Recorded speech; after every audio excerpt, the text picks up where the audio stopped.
Good afternoon, everyone. Thank you for joining us. We have two fabulous filmmakers with us.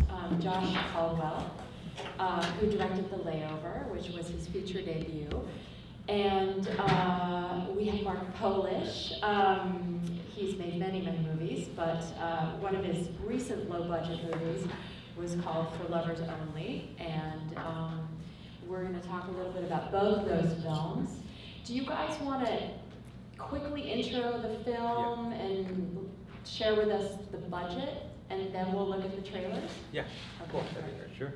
Why don't you go So, first? yeah, so For Lovers Only, we did that in 2010, this time in about the early spring, around May, we went over and shot it. And at that time, we didn't have a budget. We didn't have nothing papered. We basically went over to Paris with two Canon 5D cameras, an actress, me as the actor, my brother as the director. We pretty much landed in Paris and started to shoot this movie called For Lovers Only.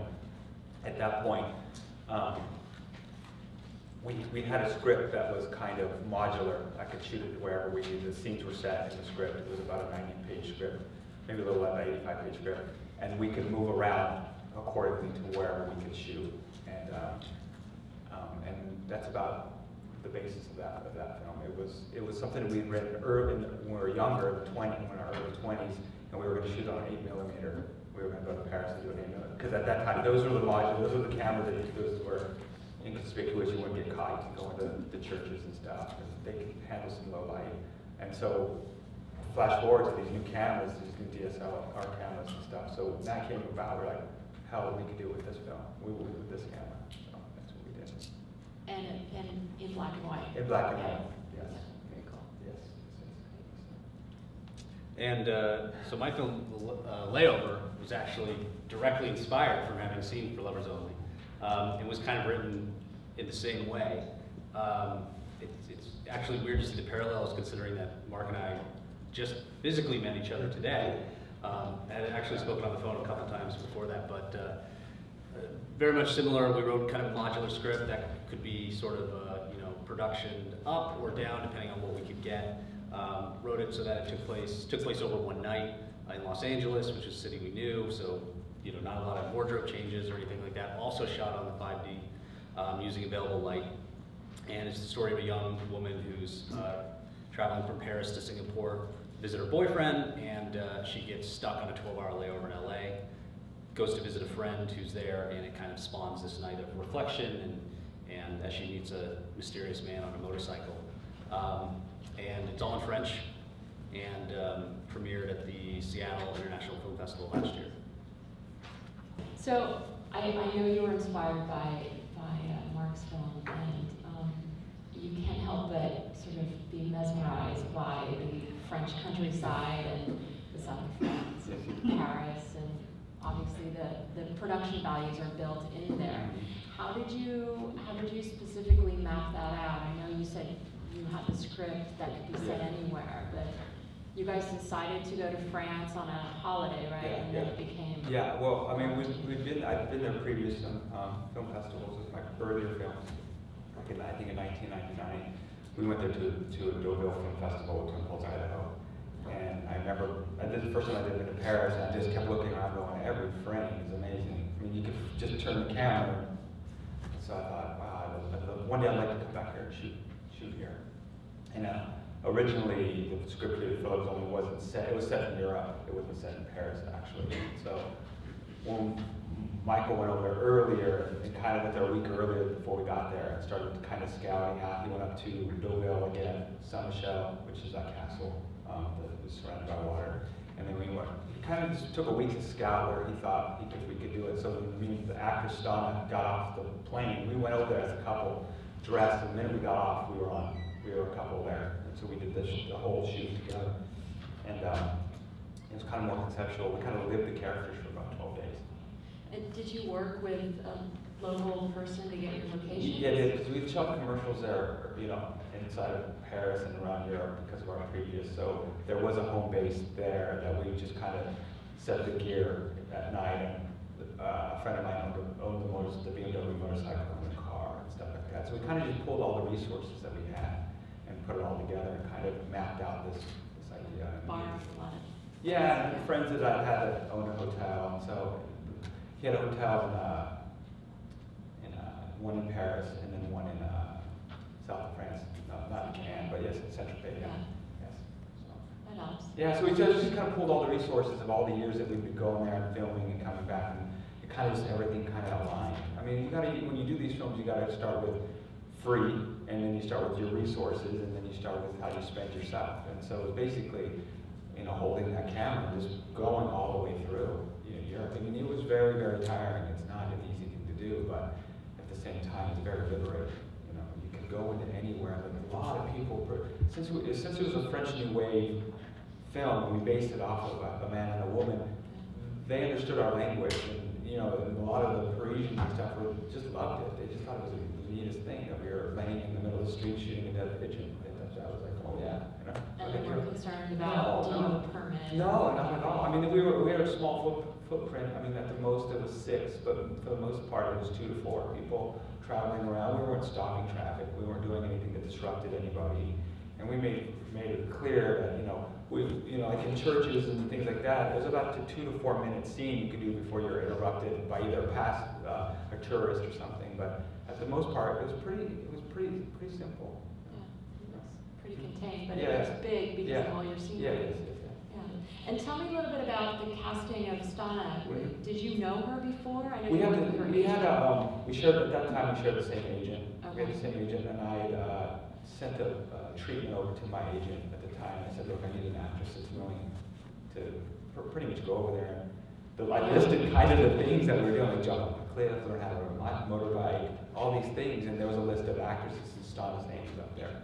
And then I went to go meet. We had a meeting with her, and she was like, let's just do this. She was really into, I think because of the constraints of the TV show she's on Castle, this was a liberating kind of, hey, let's go, because she just got off the show for that year. I think it was the 2nd season.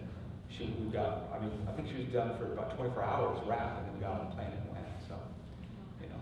And she just did it on the She fly? She did it on the fly, and I think we deferred her payment stuff, and we pretty much paid for things that she needed to be paid for, but she loved the material, she loved the idea, she was really into the whole concept of going over there and shooting these films. And she was also a fan of the French New Wave.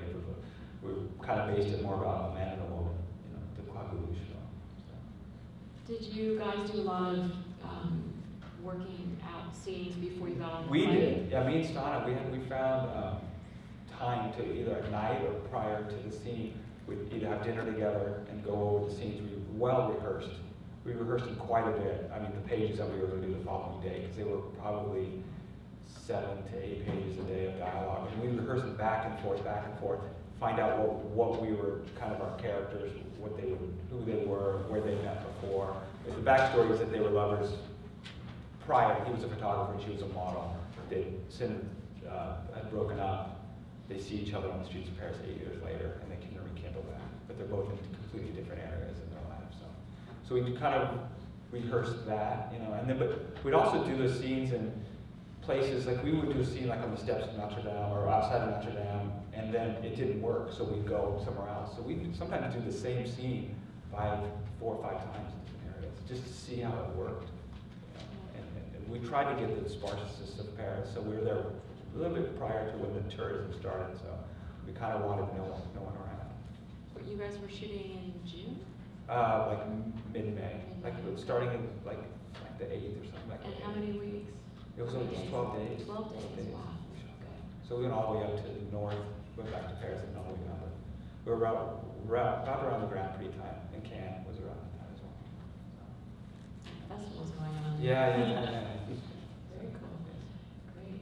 And tell us a little bit about how you found your actress. I know you were able to create a little bit of a budget to pay your actors. Is that right? Right. Yeah, that's what a chunk of the $6 grand went to. Because we didn't have travel costs. Natalie was somebody that I just worked with a number of times, and for looking to do something that was one, solo budget, but also the way we shot it was we shot on weekends for like 6 weeks. So getting somebody to commit to that time, and I also needed somebody that spoke French, and so she did. And then the other actress in it I had also previously worked with and knew spoke French. And the motorcyclist was the wild card. And I'd written the script all in French. I'm like, great, I got 2 actresses that I know how to speak French. I'm like, wait, I don't have a guy that knows how to speak French. And he's in like 60% of the movie.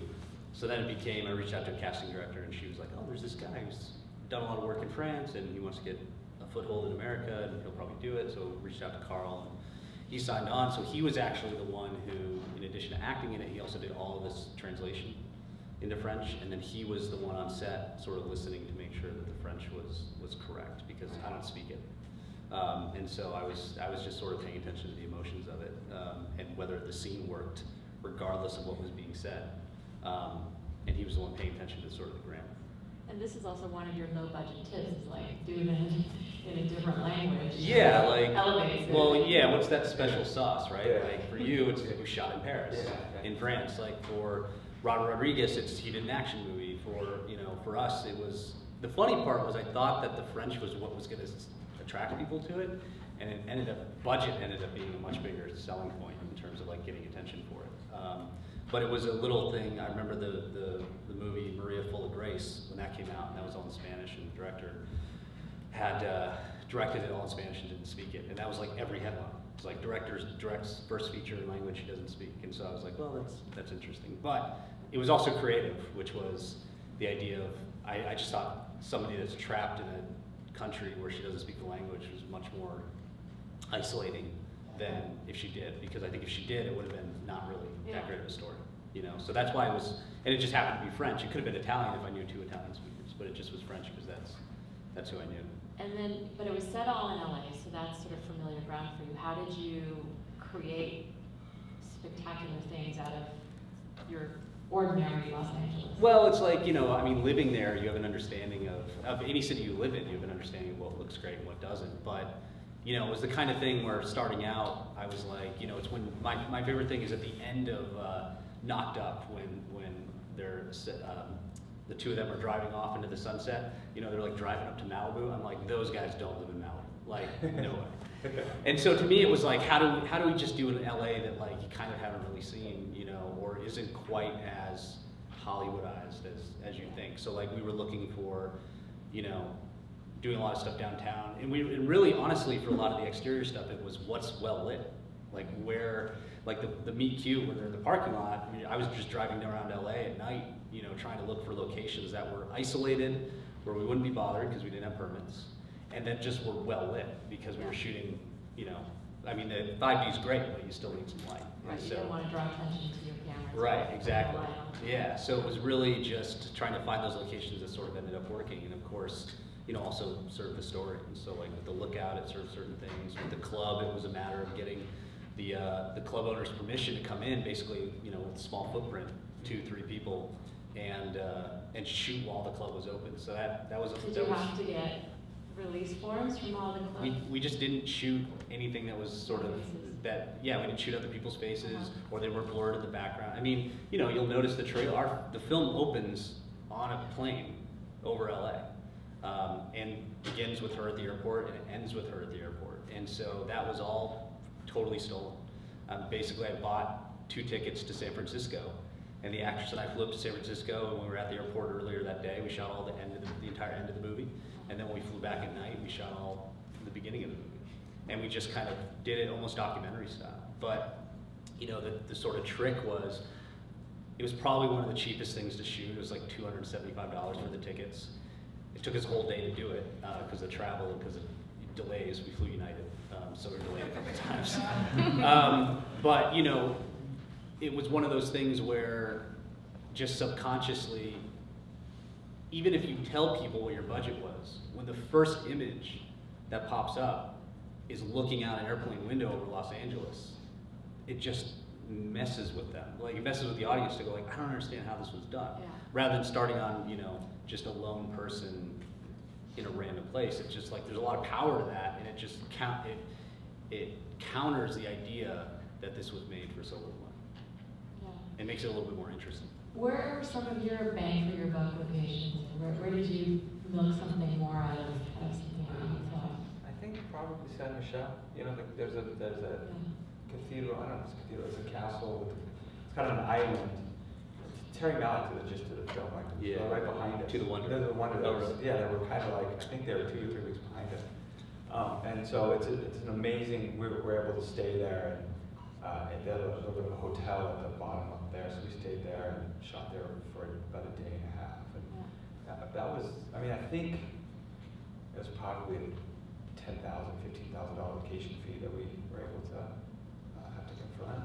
Wow. You know, so I mean, that camera was an amazing camera at the time. I mean, So you guys just snuck in. yeah, we just snuck in. I mean, there's 2 of us. I mean, I think Mike was questioned one time in that particular thing. He said he was making a wedding video for us because we're kissing all the time. You know, we're all 2 little lovebirds going around. So it worked for that particular thing.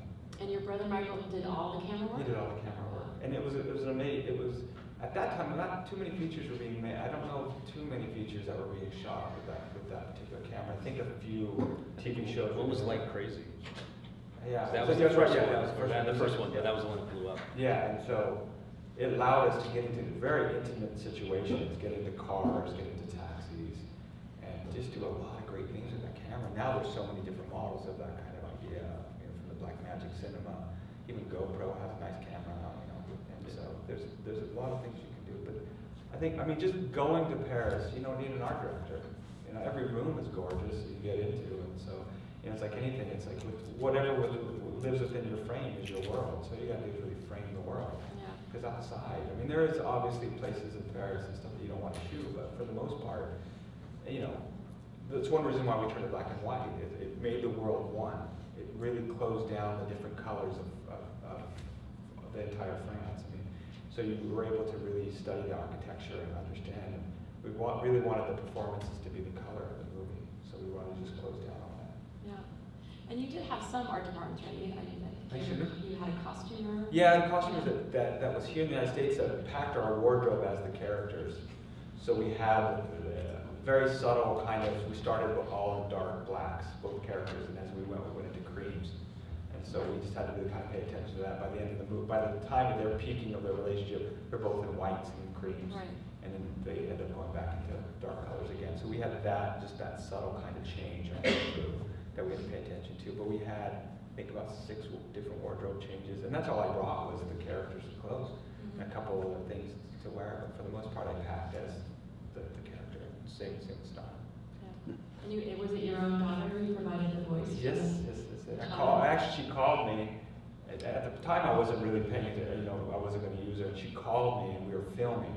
And I said, Mike this. She's calling me, and so we just did the call. She's asking me how I'm doing, and so we mic'd it. And so that's a live conversation. You know? So it's really French way. Yeah. And then little dogma, I guess. You know. Yeah. And Tara Subkoff was the voice for your wife? Yeah, she was around the time. And then I forget what his name is, the guy that was helping me with the directions. I can't remember. He's kind of like the Banksy of Paris and stuff. I can't remember what his name is. Can't bring me back. So we kept using people that we'd run into. He owns the Hotel Moore and stuff like that. And so we were just running into people and asking people if they wanted to act. If the driver was a local actor there. And so it was kind of just really free, you know, what we could do and how we could do it. You know, we weren't going to let there wasn't a boat written in the script, but when we got to the hotel in Saint-Tropez, he was like, "Do you guys want to go on a boat?" So I just wrote that really quick. Yes. You know, so it was kind of like having this modular kind of thing moving, but being able to adapt. You know, so the scene that's on the beach was actually a cathedral, but it worked on the beach. It was just them discussing their past. So it's about being adaptable, really, really adaptable with your material. Yeah, like you said, very dog style. Yeah, it is. Did you use any artificial light? Yeah, we used there's a nightclub scene where we used the iPhone light on the faces. Okay. So we did all kind of the camera. I remember one scene where you're holding candles. Yeah, that's it. That's about it. But the other artificial would be the app, the flashlight app on the iPhone at the time, which was the 4, so you could see. So we were flashing it kind of like in a club, so you could see pieces. You know. But that's about it. And it sounds like you kind of did the same thing, like you were trying to use all available light. Yeah, I mean, indoor stuff we lit with either, you know, we bring in our own bulbs, you know, and use source lighting, or we'd have a China ball. Anytime we were outside, we had a 1x1 fluorescent panel, LED panel light that sort of just helped provide a little bit of fill. Or we do stuff where we take the like Home Depot can lights, you know, that are like basically just $5 things, and we put them up outside and just kind of let it be a little harsh and a little ugly, and you know, just kind of let it live. I mean, and again, it was also, so much of this was in the prep, it was in the scouting of it, it was in the, where can we, what's lit, like what areas are lit, knowing like, you know, okay, we'll shoot at the light sculpture at LACMA, you know, because it's just, we'll shoot a scene there because it's a giant soft light, you know. And yeah, and just basically, but using that power of that camera, you know. I mean, when we were in the, if there's any DPs in the room, you'll probably freak out, but when we were in the club, we were shooting 6400 ISO, you know, on like a 1.8 lens. Like, I mean, we were whatever, and I had early arguments with my DP on this because he was really freaking out about it. And I just had to say, if we were shooting 16mm, there'd be tons of grain in there. Yeah. Like, it's just, it's a different, it's noise, yes, but who cares?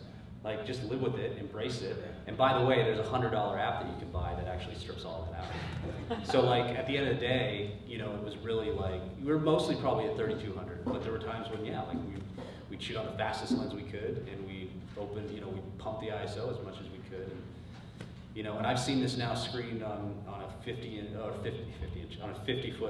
theater via DCP, and it looks fantastic. Like, you never really know. There's like the one scene that I didn't use the noise reduction on, I can tell.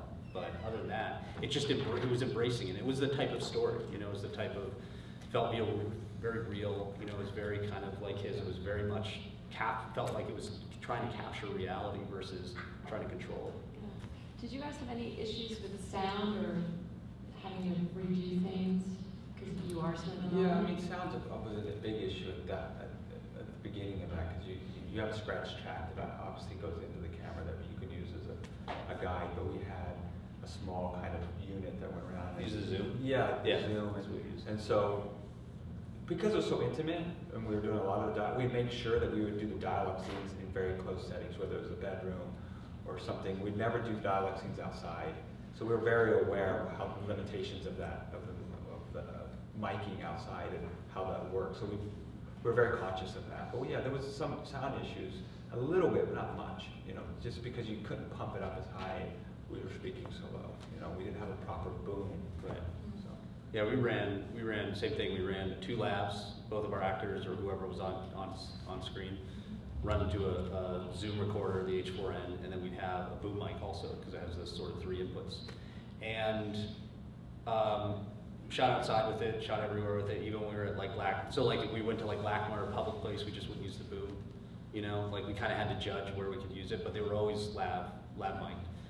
And like, I gotta say, I mean, our sound mixer on this, who's done Mad Men and big shows and all this stuff, he was like, this sounds better than 90% of the stuff I get from like major productions that come in. And I, having just done one, and having gone through the sound mix on stuff that was recorded in a more professional setting, I gotta say, like, I feel like the stuff we recorded on Layover sounded better. You know, I don't know why. I don't know why it is. Maybe it's just the type of mic we were using, but like, you know, or just it was, on something like this, you actually, like he said, you take a little bit more care with it. On a bigger thing, you just assume that the guy you're paying a lot of money to do it is doing his job. Right. And you don't have to worry about it, when probably you should. On this, it was like you worried about it. Like, so when we'd be outside, like shooting Me Cutesy was aggravating because we were in downtown LA at like, you know, 12 at night, and it was under a major flight path out of LAX. And I'm like, I thought planes stopped like, flying at this time. So every like 2 minutes, and we would shoot long takes. So we'd shoot this 6-page dialogue scene, we would just shoot the entire thing in each take, just get as much as possible. And we kept having to stop every like 2-3 minutes to let this plane go over. And of course you're downtown, so all the sound's like coming in. But we just shot so much that actually at the end of the day it ended up not being a problem at all. And again, like the stuff where we knew we couldn't control it, like the club, the plane, I wrote that in the script knowing it was going to be set to music and without dialogue. You know, so in the club there's only 1 line of dialogue, we just did it as ADR. So we sort of knew like, okay, we can get into a club, but we're not going to shoot a scene there, we're just going to shoot it sort of dancing montage, Yeah, you know, as that was opposed to, good. yeah, as opposed to trying to set scenes in there. And it was very French New Wave, which was record the dialogue scenes where you can control it, but don't let that stop you from going out on the street and shooting all your big, you know, the big fun stuff. Yeah. So I'm presuming a lot of this probably you guys also figured out in the editing, where you could use scenes without dialogue, or and really pump up the scenes with the gorgeous scenery. Like, take us through that process a little bit. Well, I mean, we went into it knowing that the style, the French New Wave style, which there is no rules in French New Wave. You can cut and go anywhere you want, condense time, flip things around. So we went into this knowing that you can do very abstract cutting. And so it was about capturing scenes and then capturing the imagery that could either bookend these scenes or you know, it was more about the photography we were looking at, because of the way the French New Wave has just notoriously came out. They didn't really care about story as much as they care about a meditation or the feeling that you were trying to go. So we really went into that. It's like, we're going to go with this couple that are completely in love, and just follow them and try to get in between the words. You know, not so much worry about their conversation or what the hell's going on with their past lives, but let's just get in between and see what's that conversation between lovers is like. And that's what we kind of focused on with that. You know, so we really we had plot, we had something driving, but we really were paying attention to the photography and the intimacy, trying to really capture something and kind of let some of the things fall. And you worked a lot with the music too. Yeah, we did a lot. You know, we went in and tried to really have instruments that represented the trumpet, so you had air, so you felt like when they were breathing, we used the trumpet a lot. So. How about for you in post? Did you move things around quite a bit, or? No, well, the biggest change in post was the ending. There was a point at which, at the end of the film, she gives this very, very long monologue about what her future is going to be like. And originally it just played, the two characters sort of end up in a hotel room, and it sort of, you know, she's on this sort of existential journey about whether she wants to join her boyfriend and join this life that she's not sure she wants. And she sort of basically, they get into a conversation about sort of knowing exactly where you're going to be going in life. And she presents this very, pretty sad monologue in terms of knowing exactly what her life is going to be like. And originally, as written and as originally conceived, it was just a long monologue in a hotel room. And then it, you know, and then it cuts to the next morning, and we follow her as she leaves LA. Spoiler, but it doesn't really matter. And what we did was, through showing it to people, a buddy of mine came up and said, what if you took like the little montage at the end and you put that over the monologue? And so we did that, and it works beautifully, and that was sort of the major change. But other than that, it was edited pretty close to how it was scripted, but also because we were dealing with another language. You know, so like that was one of the challenges, which the first thing I did was hand it off to somebody else to edit the first pass, but the first couple passes, and then I took over and sort of finished it on my own. But it's a slow process, because you're trying to figure out, because French is written is not even close to French is spoken. And so, especially to my ear, so trying to just go through and make sure that you're not cutting something out that's actually very, very important, or that you might have missed, or that, hey, when you shot it, they didn't say this line in this take. And so you're hunting for like all this little stuff. So it was a little more complicated, but you know, it was really designed in terms of sort of how an audience was supposed to respond to it. It was really designed in how we shot it. You know, it was kind of a lot was done in the shooting of it to help convey a lot of that feeling. But also, you know, again, like a lot of the dialogue scenes were captured somewhat traditionally, but a lot of the non-dialogue stuff, like the club and the whatever, that was just like me rolling documentary style, you know, and then knowing I would go and find the best snippets of it, you know. So basically, from the moment we came over LA, I was rolling. I rolled her getting off the plane, and walking through LA, and getting onto the thing. So it was like just, you know, a lot of footage. But Yeah. I did it because I knew that there was just going to be these snippets, and I just needed to capture the best, because I didn't have take two. Yeah. I didn't have a chance to go back and do it You again. had one really long take one. Yeah, exactly. Amazing. I know we came back. I think we had 68 hours of footage, because it just kept rolling. You Right. get on a train and you would just roll. It was really about going and cherry picking these things that you knew. You would keep it on, just kind of get a stab, you know, some kind of insert, move around, get the close basically you would, in our thing, we wouldn't rehearse for the camera found us. So we would just basically do everything, and Mike would just basically get the establishing, get the tube, get the over the shoulder, and we were just doing the scene, and then he would say reset, do the same thing if we had time, but it was quite different from when you usually shoot, you know. Do a wide and you go in, he wasn't around us. And so how, I mean, your films are done, how do you, I mean, both of you took the festival route, but what was the route to distribution beyond that as well? Like, take us through that. Well, when we came back, I mean, the iPad, when we were leaving, the iPad just was released, the first initial iPad. We made a joke, like, that'd be funny to play this movie on iPad, like the first iPad release. Not knowing that eventually that's how we were going to digitally release it. So when we came back, we cut it, and we showed it for the agency, and we showed it around. And Mike and I just wanted to release it. It was kind of an in-between project, so we weren't really paying attention. There was not much money into it. We just kind of wanted to put it out and see if people found it. And so Stana happened to go to a film festival in Prague. She was, can I take it? I'm very happy with it. Can I take it? I'm like, sure, no problem. So she showed it at some film festival there, and I woke up the next day and it caught fire. The press and everybody had seen it.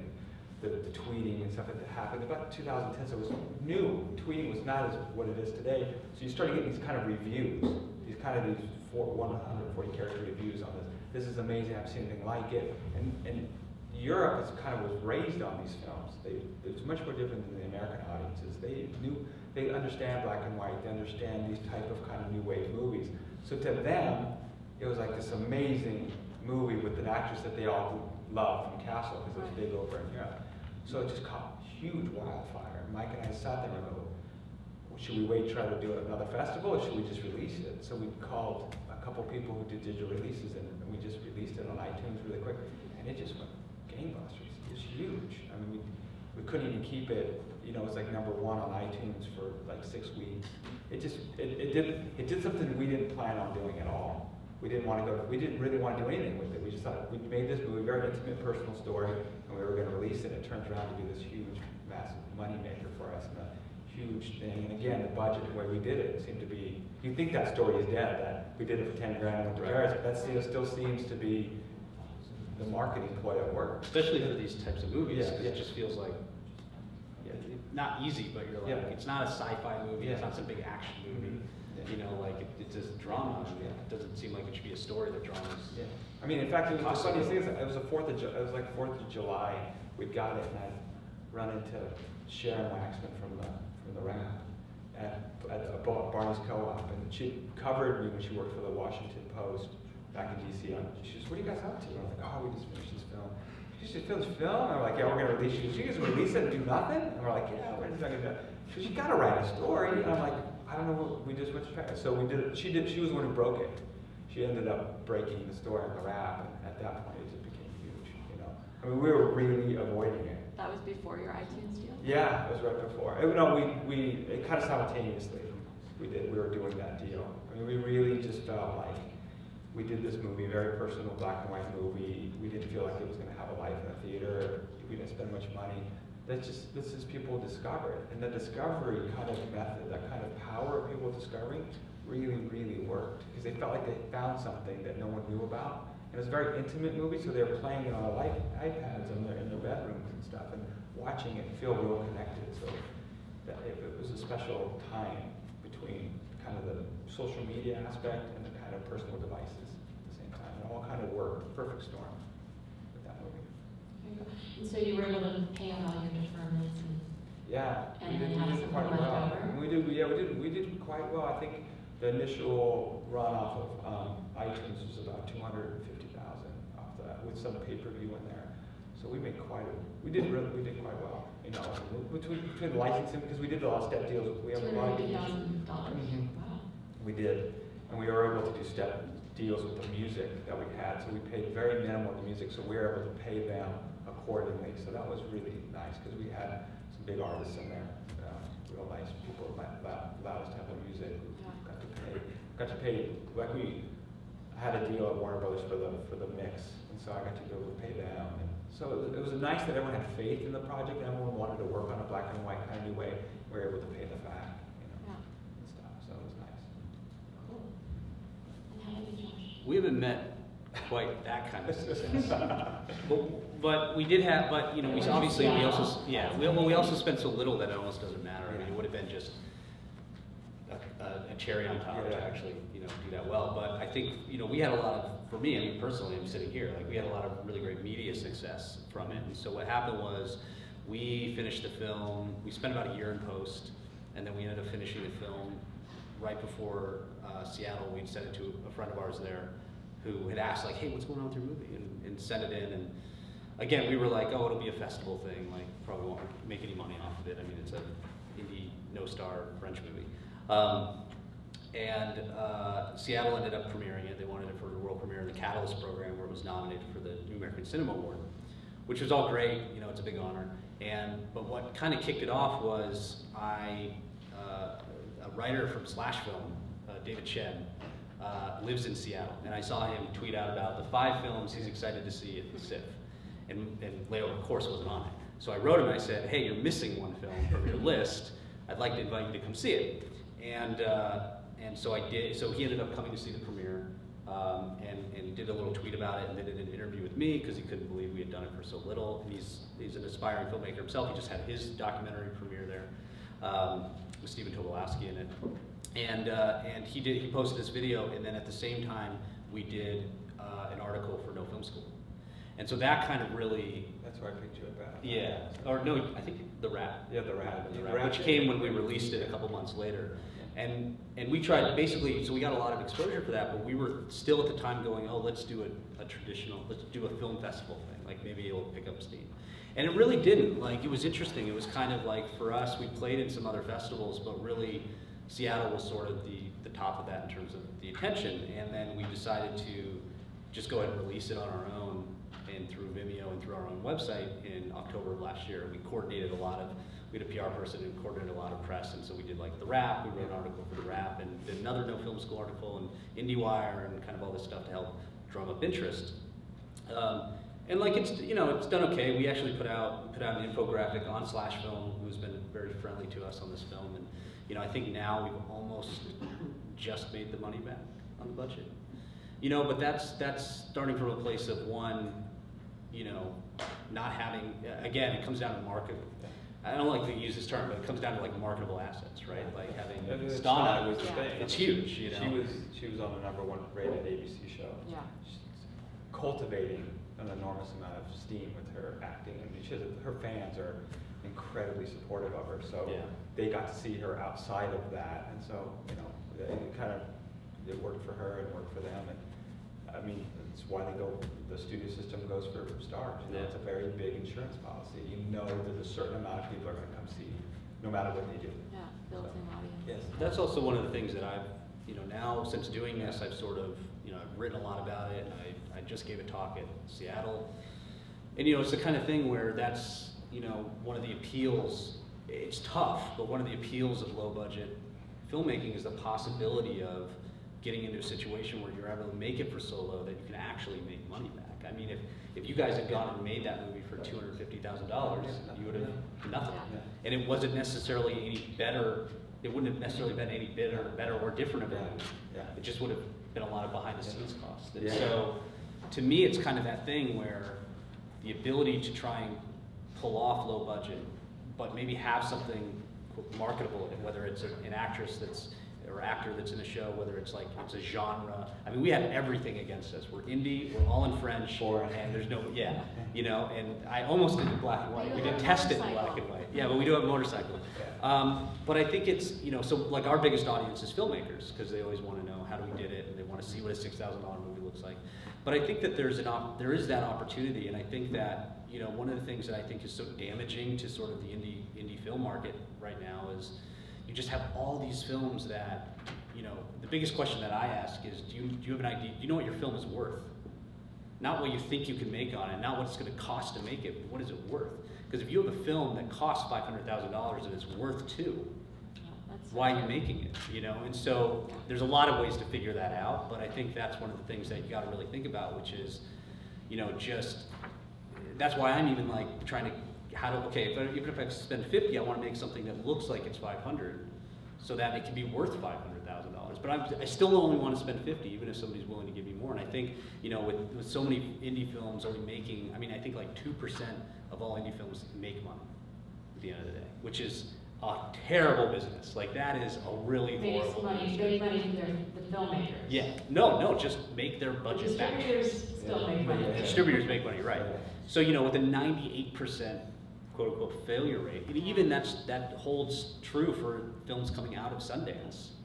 Like, there's something that's not really clicking, and I think there's just, I mean, you think about it, because somebody goes, like I forget where I was, but somebody was talking about, oh, you know, $500,000. I'm like, for a film that's nothing. Like, do you know how much $500,000 is? That buys you a house for the rest of your life. Like, you know, that's a lot of money, and so there's a huge responsibility to that. And I think there's just a lot of filmmakers going around with massive bills in their wake, and I think it's kind of damaging to the industry, because I just think some movies aren't worth what's being spent on. And so I think the idea of seeing a movie like Lovers, you know, for Lovers Only, even with his new film Headlock, which takes a lot of the same approach but has a bigger budget, like there's something really interesting about being able to pull off movies that feel big and feel at a certain level that just didn't cost very much to make, you know. And it's challenging, because I even think, like, you know, if you make a movie for $500,000 a director, your fee is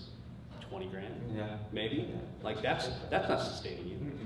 So even at that level, you're not, and that almost requires more work than if you can make something, if you can start cultivating relationships, start making movies that people are appreciating, that stars are hearing about, that they want to work with you. Make those things for zero, you know, $50,000. Don't take your upfront fee, take a bigger back end. Turn that into a business. There's maybe something there versus the other way. It's almost like it's becoming like a calling card now for, you know, you auditioning for your TV series. It's like, it feels like. I mean, it's very rare. It's very rare to see someone come to independence and say, I'm a lifer. You know what I mean? There's very, I mean, Mike and I did. We've done 8 films independently. There's not very many of us. You know, they usually do one and then they go right into the studio system or do that. Not that we chose it, we just chose that these films were better made independently. I mean, we did make one for Warner Brothers. That was a great experience. I mean, I'd love to make studio films. They just take forever to glacier pace, you know. You get something made, and the parameters that they set for those films to get made is, you know, I made a living making smaller films, because we would go into it just with a price point saying, this is how much we're going to make it for regardless. And then knowing that the return from foreign sales, or what you would get you this much more money on top. So we went into completely writing scripts, engineering things, making sure that we made a living. A lot of people do not do that. They go in and look at things differently.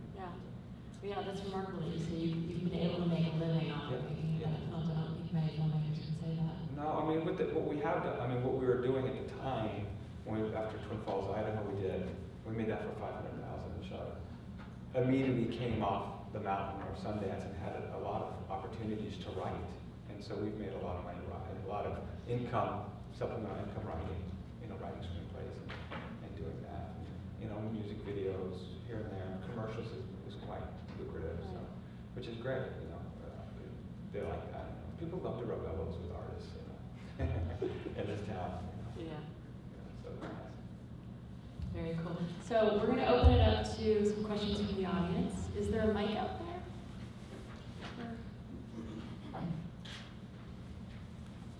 There's a gentleman right here on the aisle down.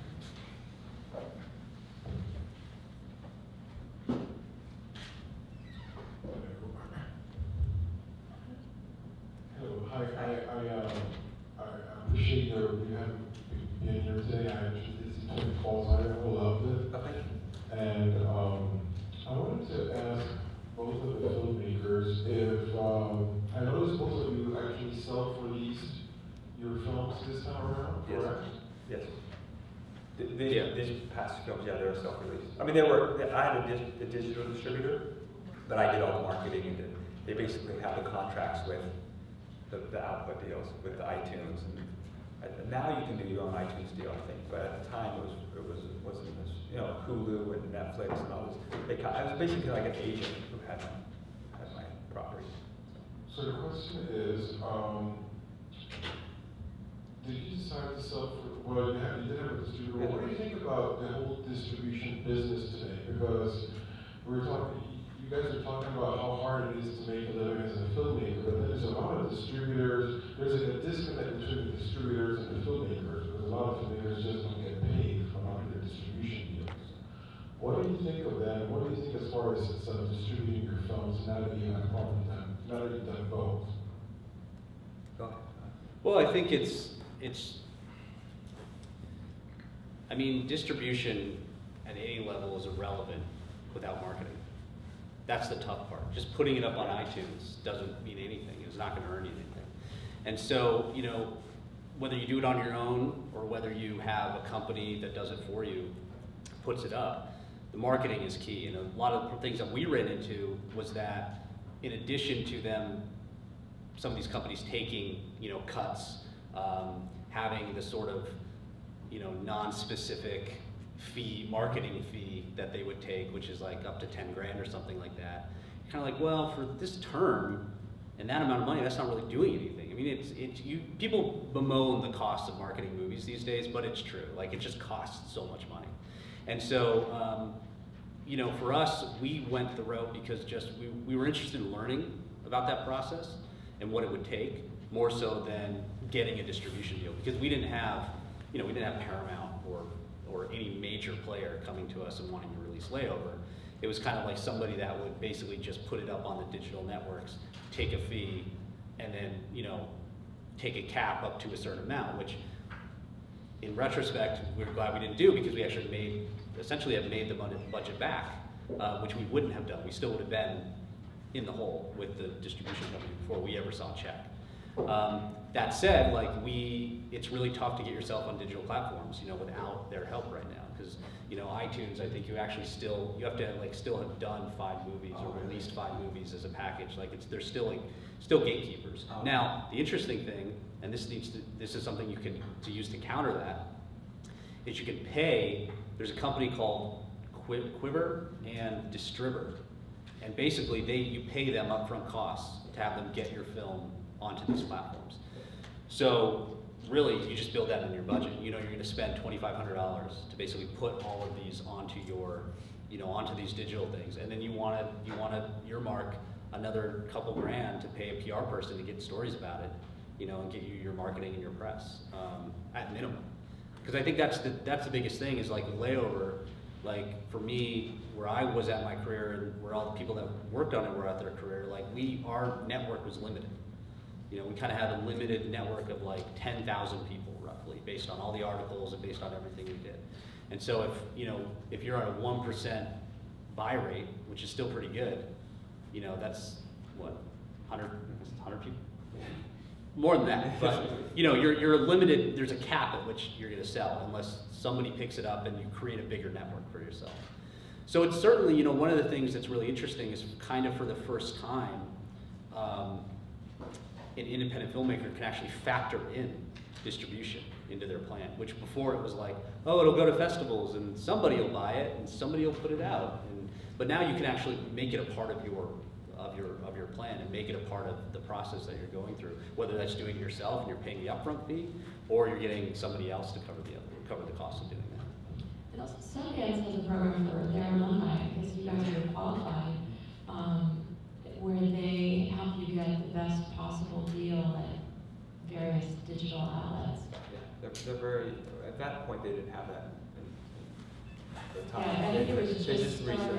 yeah. I mean, I have to agree, it's all about marketing. It's about trying to get as many eyeballs as you can on your movie, regardless of what it is. I mean, we were very fortunate we had Stana, and Michael and I had a history of filmmaking, so the combination of the 1-2 punch got a lot of people interest, from Sharon, breaking the story, to Stana's people on ABC, fans from the ABC show.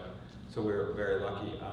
But like anything, look, if I would have had Twitter and social media and Tumblr back in Twin Falls, I think it would have been different. I mean, it's really at your fingertips. I think you really, as a filmmaker, have the power to really market your own film.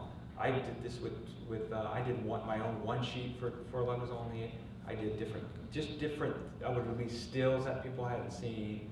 you know, I went through Tumblr and did, you know, I figured out what people were tumbling a lot, what were they doing. They're very romantic quotes with people, so I just kind of created this kind of my own pictures with the characters, with the quotes, and that would get, you know, people get anticipation. When's this black and white new movie coming out? And so I was able to really generate a lot of hype before I pushed the button of we're going to release this thing. And another amazing thing that we didn't account for when we first started, you would release a movie, say the United States, and then maybe Germany and then France or whatever. Now with the digital platform, you push a button, it's going to Guam. You know, it's like people are watching it all over. So we're able to monetize the globe really quickly, really fast. We didn't have to pull things out. You know, we had to wait and go, well, we made this, and then we're going to Japan. I mean, at one push of the button, it was a 24-hour show. You could watch it at any time. And that was amazing for this movie. That was because it spoke to, this was a more foreign, global movie. It was black and white. And people were able to watch something and be able to see it on the computer instantly, not wait, oh, it's in the United States, we've got to wait 6 months before it comes to Japan. They're like, it's out? Boom. And that was a neat awakening that we got to experience with this film. Because that's the challenge is, you know, when you're doing something like this kind of stuff, like if you know, Sharon's going to write an article, you need to make sure it's out. Yeah, exactly. It needs to be available because people aren't going to go, oh, let me bookmark this and in a month. Because the way traditional marketing works is you're bombarded. So like you'll forget about Jurassic World, but then 30 seconds later you see an ad for it. So you just, it's get built in to remember, oh yeah, it's coming out. And there's just a massive, you know, movement towards getting you to see it. But with this stuff, you don't have that luxury. You don't have that ability to sort of, you know, say, oh, it'll be out in a month, come back. And so, you know, having it available, then thinking about how you're pushing out. I mean, I'm even at a place where, you know, we're looking at, okay, how do we, for the next movie we do, how do we basically like, and I've heard a couple other filmmakers talk about doing this as well, but use your premiere, right? Like the rest of the festivals, forget it. You know, and no offense, I'm at a film festival, but you know, you go, how do I use the premiere as essentially the premiere of the film? And that night, it's out. And so all of your press and all the attention and all, you know, that you're going to get from that movie is concentrated into that one moment, so that it's not 6 months later that you release the movie and you either got to do a new round of press, which if people have already written the story, they don't want to write the story again. And so how do you make it so everything feels like it's concentrated, because it is, and then you can get the legs, you know, but it is still a little bit of that, you know, just instant gratification. People are going to read an article about the project, about, oh, what is a $6,000 movie like? I'll go spend $2 right now. You know, they're more than likely to click that link now than they are to remember to do it in a couple months. Were there any other questions?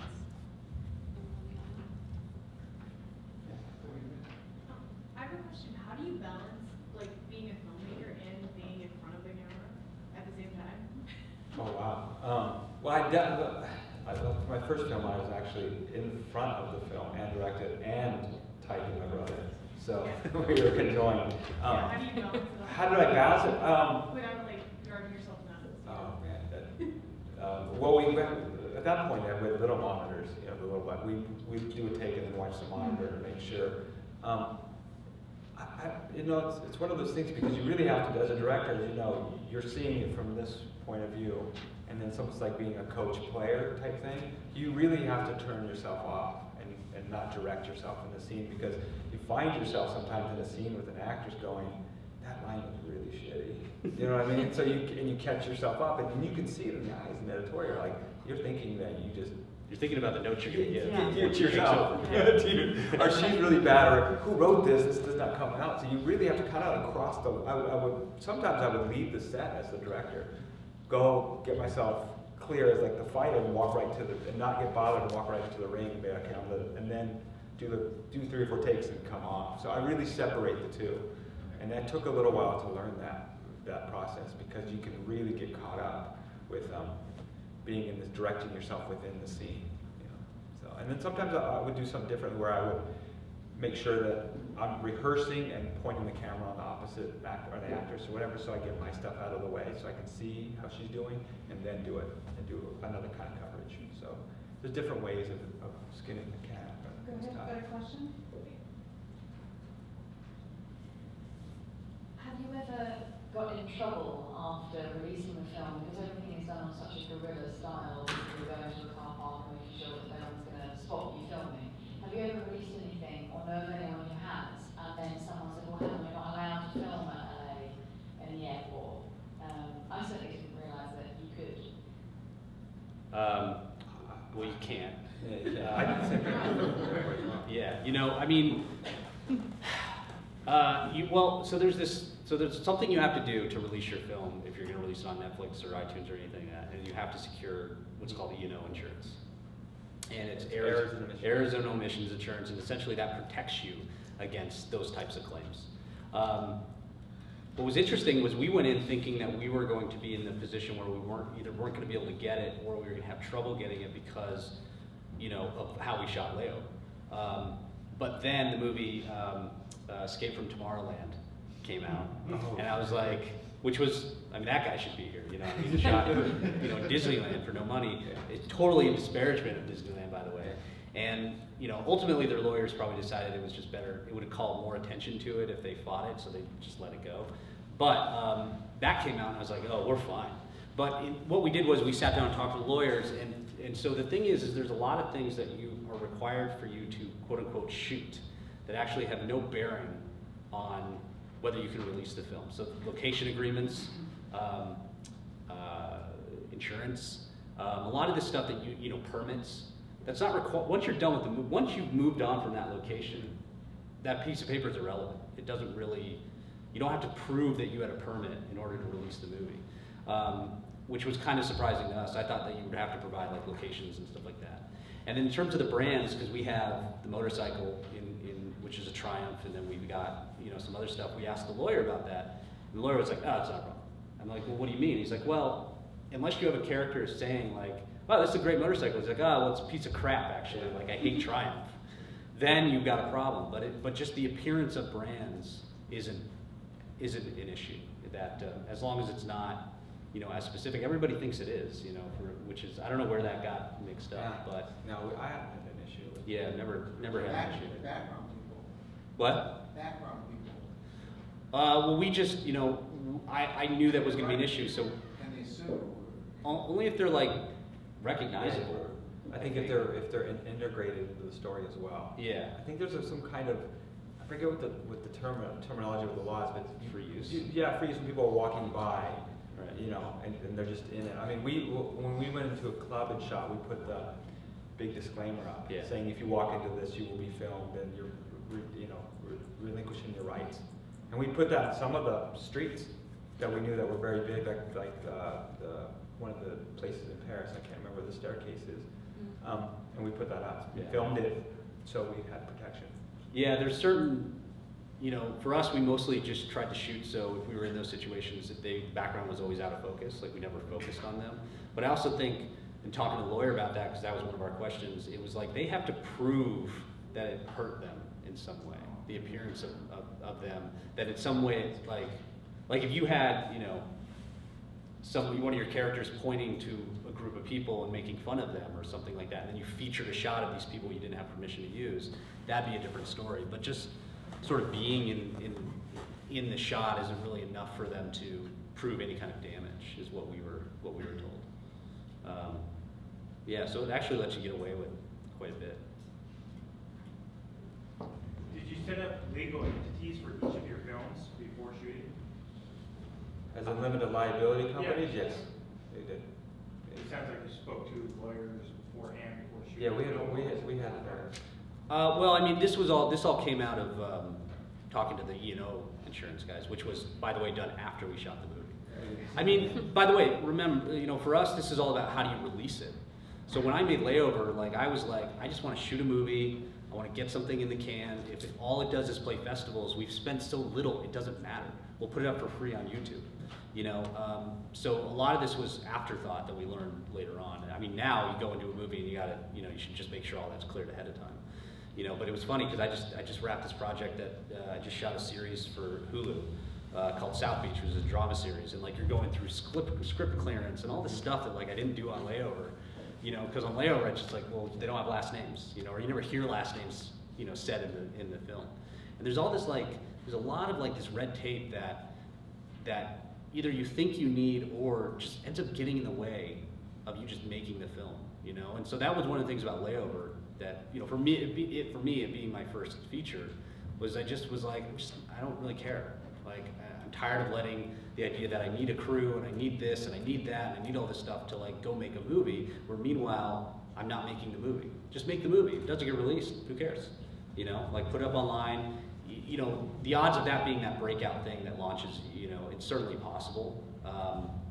But I think that, to me, it's the act of doing it is really what ends up leading to the next thing, to the next thing, to the next thing. Like, and sometimes that's when the best stuff's created, and you're just kind of out saying, like, let's just go make something, and you know, and then that's when that little bit of passion gets in there. And so I think what, to me, the idea of low budget and the idea of approaching something and trying to make a low budget project is really about just trying to take away the barriers to you just making your film and making your project, right? Like, you write it in a certain way, so that's the only way you can shoot it. You know, that's the idea of the modular, which is like something that that's what Layover was, which is write a house party. If you end up getting 50 people there, awesome, but write it in a way that you don't need 50 people. You know, so we wrote it in Layover. We wrote it as like it being commented on that there's only like a handful of people there. You know, it's like one of the after parties in LA where there's 10 people and there's something really odd about that, and that's written in. If it ended up being a bigger, we got more extras, then like you just strip that line of dialogue out, you know. And so it's having an idea of how can you sort of, you know, production up, you know, without the challenges when you write a script that you have to production down, but you're not really equipped to, you know, because suddenly you don't have the resources to do what you needed to do. You're better off doing a simple thing really, really well than trying to go for a complex thing that you really aren't prepared to pull off. You know, and that's been the biggest lesson for me over the years of being a do-it-yourself filmmaker. The parts where I watch something and cringe of my own work is when it just feels like we didn't get it because we didn't have the resources to really pull it off. It feels cheap, you know. And I think that, you know, so that means maybe your sci-fi project isn't right for a low-budget thing, but what is right for it? You know, we chose a couple characters, Los Angeles, and just go make it happen. Okay, we have time for one last question right there. I just want to first say thank you guys. It's been an amazing panel, so thank you. Thanks for coming. What's that? Thanks for coming. Of course. My question is around your established and main talent that you have in films who seem to be a large driver for the success, you know, with the release. How do you recommend approaching established or main talent with no budget and, you know, if you don't have the connection? On my thing, I've always felt like if your material's strong, it gets to the top. You know, people just want to do good movies and good stories. Donna was thriving to do something different. She had been doing an ABC show that's very constricting, had her hair a certain way, uniform a certain way, and she'd been doing it for a couple seasons. And so when I approached her, it was something at the right time. She was like, I want to do something like that. And I pretty much went to every kind of top talent I've went to. I worked with Billy Bob Thornton, I worked with, you know, Virginia Madsen, I worked with Bruce Willis. Every one of those, the common denominator is they want to do a story like that at that particular time, or that interests them at that particular time. I'm not going to them and saying, hey, you want to make another Die Hard? You know, I was like, you want to play an astronaut that does this? And he's like, yeah, okay. You appeal to something that they haven't played before, and they want something they want to stretch their wings. You know, I always joke that. You know, indies are kind of actors rehab, you know, for people. So they come and really want to. The new theater. Yeah, the new theater, it is fun. And so you want to be able to approach that talent with something they haven't done before, something they can sink their teeth in, a lot of meat on the bone. That's what's going to draw them away. You know, if an actor asks you for money, they don't like your material. You know, and that's pretty much what I've learned from early on. If they say, yeah, they'll do it, but they want to do money, like they don't really want to do it. So that's something you want to keep your. But I mean, it's, you know, I've always said a good story goes to the top. It always does. You know, people can recognize good material all the time. And also, it's having a good, you know, I'll say body of work, but just having good work that you've done before, being able to show. Because here's like actors, right? Like if they're going to come on a low budget thing, like they don't have. On a bigger budget thing, they know that there's a lot of protections in place for them, you know. And on a low budget thing, they don't know. They don't know the filmmaker. you know, actors in a way to just want to be protected. They want to know that they're not going to be embarrassed. They're not going to be delivering a bad performance. They're not going to be, you know, they want it to be really great, and they just want a partner in that, you know. And so I found that, yeah, like one little tip is TV actors are really good to go after because they're stuck for 9 months a year doing one character in one role, especially if it's procedural. And they're always looking to do something different. The next project that I'm working on that I'm going to shoot this fall stars 2 TV actors who are in the same place. They're like itching to just do something different, and also do a low budget thing where it's, you know, it's not about 3 hours to light, you know, and then you get 3 takes, and then another 3 hours to light, and then you get 3 takes. I mean, that's TV. You know, that's you're moving so fast, you don't really have a lot of time. When I go in and I say, listen, we're going to spend so much time shooting, like even if we got a trailer, you'd never use it. And because we're going to spend 20 minutes lighting, and then we're going to be good. We're going to just roll. We're going to try things, and we're going to experiment. We're going to play, and that's like kind of music to their ears. So being able to go and say, here's a really solid short. It doesn't have, the Layover's gotten me more meetings than any, by the way, any short I've done. You know, and I did a short, you know, called Dig, which I spent a lot more money than I did on Layover. It had Mark Margolis in it, you know, and it was great material and a really, really great short that I'm super proud of, but it really didn't get me a whole lot. But Layover, for me, has changed the game, like in terms of the next step of my career. And so, you know, being able to, and one of the things that impresses people the most, one of the reasons I got the series for Hulu was because they saw, the producer saw a bunch of people he didn't recognize delivering really, really strong performances. And so that was of interest to him, that he wanted to see that. So, you know, it's just creating material that's strong, and if those first couple things don't feature name actors, fine. You know, like don't worry about it. Like work on just getting better as a director, because you can get a great actor, or you can get a really well-known actor who, you know, if they're not into the material or they just want the money and they're going to tune out, it's not really any better than having, you know, well, I guess it might be a little bit better, but you know, it's not necessarily better for you than having just somebody that's amazing in it and is kind of a breakout. But I think, you know, yeah, you know, it's really just access, you know, so it's not the easiest question because, like, the person that I'm working with, I just became friends with from having done this. She saw it, and I got attached to another thing that she's doing, and I said, hey, I got this like low budget idea. You want to go do something? She's like, yeah, sure, let's do it. Like in 2 weeks, we're going to go out to the desert and just shoot a little 3-minute, you know, proof of concept type of deal. So it's really just like them seeing what you've done, seeing the material that you want to do, and knowing that both of those are strong and interesting and different. You know, like if you're going to go to them with another Die Hard, you better have $20 million in order to get them on board. 200. Yeah. Thank you so much, Josh Caldwell and Mark Polish.